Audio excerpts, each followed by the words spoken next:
அனைவருக்குமே வணக்கம். சற்று முன் கிடைத்திருக்கக்கூடிய ஒரு மிக மிக முக்கியமான செய்தி ஒன்று வெளியாகி உள்ளது. சற்று முன் உண்மைகளை ஒப்புக்கொண்ட செந்தில் பாலாஜி, முதல்வர் ஸ்டாலின் கதை முடிந்தது.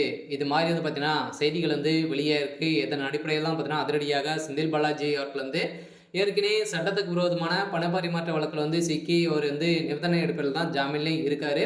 ஸோ இந்த அடிப்படையில் இப்போ பெருமூச்சு விட்ட செந்தில் பாலாஜி டாஸ்மாக் விவகாரத்தில் அதிரடியாக ஈடிக்கு சென்னை கோர்ட் பார்த்தீங்கன்னா உத்தரவு போட்டிருக்கக்கூடிய நிலையில் இப்போ அதிரடியாக செந்தில் பாலாஜி அவருடைய கதை ஒட்டுமொத்தமாக முடியக்கூடிய நிலை உருவாயிருச்சு. இந்த நிலையில் தான் இவர் உண்மைகளை ஒப்புக்கொண்டாரு அப்படின்னா செந்தில் பாலாஜியுடைய உயிர் கூட மிஞ்சம் இல்லை அப்படின்னா அவருக்கு ஆயுள் தண்டனை வழங்க போகிறதாக இப்போ வெளிச்சம் போட்டு காட்டியிருக்காங்க. ஏன் அப்படின்னு பார்த்தீங்கன்னா இவர் செய்தது கொஞ்சம் கொஞ்சம் ஊழல் இல்லை. 40,000 கோடிக்கு மேலே மெகா ஊழல் நடந்திருக்கு அப்படின்னு மாதிரி அவர் உண்மையே ஒப்புக்கொண்டு இருக்காரு. இந்த பணங்கள் அனைத்துமே திமுகவுடைய தலைமைக்கு தான் போயிருக்கு. சொல்ல பார்த்தீங்கன்னா அவங்க சொல்வதை மட்டுமே தான் ஸோ அமைச்சர்கள் செய்யணும் அப்படின்ற மாதிரி ஆட்களை வைத்து மிரட்டி பார்த்தீங்கன்னா இது மாதிரி செய்ய சொல்கிறாங்க அப்படின்ற மாதிரி எப்போ அவர் உண்மைகளை ஒப்புக்கொண்டு இருக்காரு அப்படின்ற மாதிரி தான் தகவல் வழியாக இருக்குது. ஸோ இதன் அடிப்படையில் தான் முதல்வர் ஸ்டாலின் அவர்களுடைய கதை ஒட்டுமொத்தமாக முடிந்திருக்கு.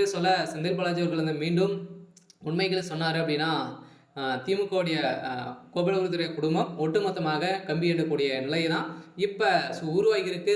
டாஸ்மாக் விவகாரத்தின் அடிப்படையிலும் அதே மாதிரி ஏற்கனவே செய்த ஊழல் பணங்கள் அனைத்துமே இவருக்கு ஆதரத்தோடு நான் கொடுக்க போகிறதாகவும் உண்மைகளை ஒப்புக்கொண்டு இருக்காரு. ஸோ இதை பற்றி இந்த வீடியோவில் நம்ம முழுமையாக பார்க்கலாம். ஸோ அதுக்கு முன்னாடி நம்ம சேனலுக்கு இப்போ தான் நீங்கள் முதல் முறையாக வந்திருக்கீங்க அப்படின்னா மறக்காமல் நம்மளுடைய சேனலை சப்ஸ்கிரைப் பண்ணி சப்போர்ட் பண்ணுங்கள்.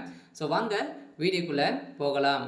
ஸோ அதை பார்த்தீங்கன்னா இந்த டாஸ்மாக் நிறுவனத்தில் தொடர்ந்து ரைடுகள் நடந்துகிட்டு இருந்து இந்த ரைடுகள் நடக்கக்கூடாது அப்படின்ற மாதிரி ஸோ செந்தில் பாலாஜியோட தரப்பு பார்த்தீங்கன்னா மேல்முறையீட்டு இட்டு இருந்த நிலையில் இது வருகின்ற சுமார் 25ஆம் தேதிக்கு மேலே பார்த்தீங்கன்னா நடத்தக்கூடாது அப்படின்ற மாதிரி சொல்லியிருந்தாங்க. ஸோ இதன் அடிப்படையில் 25ஆம் தேதிக்கு மேலே பார்த்தீங்கன்னா இதில் மீண்டும் ரைடுகள் தொடங்குவாங்க. ஸோ அதெல்லாம் பார்த்தீங்கன்னா மீண்டும் இது வரைக்குமே 25 பேருக்கு சுமார் பார்த்தீங்கன்னா 25க்கும் மேற்பட்ட இடங்களில் அமலாக்கத்துறை சோதனை நடத்தியது.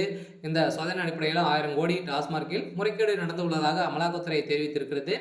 இதன் அடிப்படையில் தான் இதில் குறைந்தபட்சமே 1000 கோடி தான் பார்த்தீங்கன்னா அவங்க சொல்லியிருக்காங்க. மீதி இருக்கக்கூடிய 40,000 கோடி எங்கே இருக்குது அப்படின்றது தான் இப்போ பார்த்தீங்கன்னா ரகசிய தகவலெல்லாம் பார்த்தீங்கன்னா எதிர்க்கட்சி தலைவர்கள் அனைவருமே இதற்கு தகுந்த டேட்டாக்கள் அனைத்துமே நீதிமன்றத்தில் சமன் செய்திருக்கக்கூடிய நிலையை தான் இப்போ சதுரடியாக செந்தில் பாலாஜி அவர்கள் உண்மைகளை ஒப்புக்கொள்ள போகிறாரு அப்படிங்கிற மாதிரி தான் ஸோ தகவல் வெளியிருக்கு.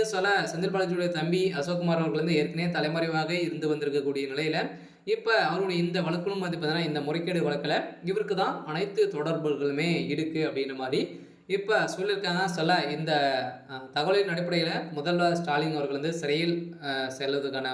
சிறைக்கு செல்வதற்கான உறுதியான ஒரு தீர்ப்பாக தான் இருக்க போகுது. இருந்தாலும் என்ன நடக்க போகுது அப்படின்றத வெயிட் பண்ணி பார்க்கலாம்.